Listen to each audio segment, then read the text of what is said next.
question I have is, how can I help my daughter have a more positive self-image? She is only 8, but when asked, has trouble saying positive things about her appearance. Okay, this is such a great question. And, sadly, it starts around this age, this 8 to 10, where girls in particular start to become aware of our culture's standards, for beauty or success. And we see it starts to affect, the way they're looking, the way they're thinking about themselves. So first of all, we want to make sure that we catch ourselves and we focus less on appearance because we have a cultural bias, even if we're aware of it, to talk to girls about, being beautiful. You're so beautiful, or, you're so sweet, you're so beautiful, right? And we speak to boys differently. So we really want to make sure that with our young daughters that we are talking about all their qualities. So I often catch myself wanting to say to my daughter, I have a 9-year-old daughter, because, you look so cute, because sometimes she just looks so cute. But I always say to her, like, you look so healthy and strong, and beautiful. So I Mhm. really make sure that I'm emphasizing, the strength of the body, the flexibility of the body,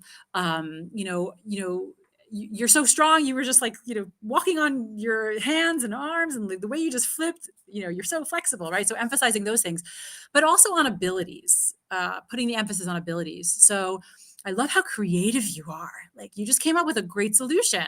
I love how you were helping your sister. You're just a great big sister. She can count on you. You're helpful around the house. Do you think you can set the table? This is so great.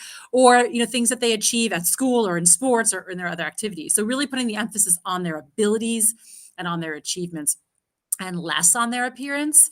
Um, in terms of the appearance and body image, we have to really make sure that we're modeling ourselves, right? So as moms and dads, are we looking in the mirror and saying like, "Oh, I look so gross today," like, or "Look, my stomach's showing," "Look how big my thighs have gotten." We have to really watch the language we're using and what we're teaching our children, our daughters, because they will absolutely mimic, what we do. So Mhm. that's something to think about. If you're noticing that your daughter is having a little trouble saying positive things. But then I would point it out, and not make a big deal of it, but like, point it out. Like it's really important to say great positive things about yourself. We never want to say negative things about ourselves.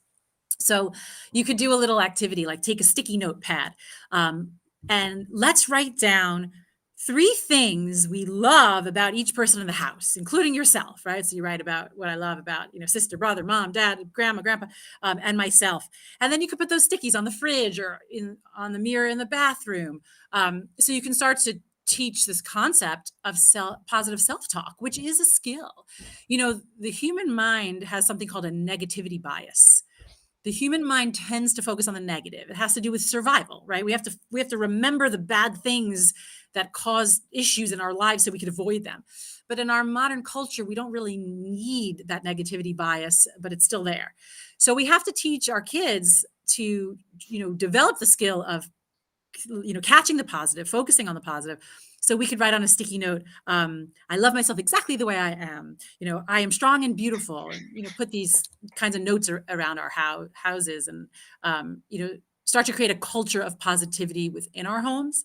And then again, if you were present for the social media program, make sure that young kids and girls in particular are not on social media, that they don't have access to social media.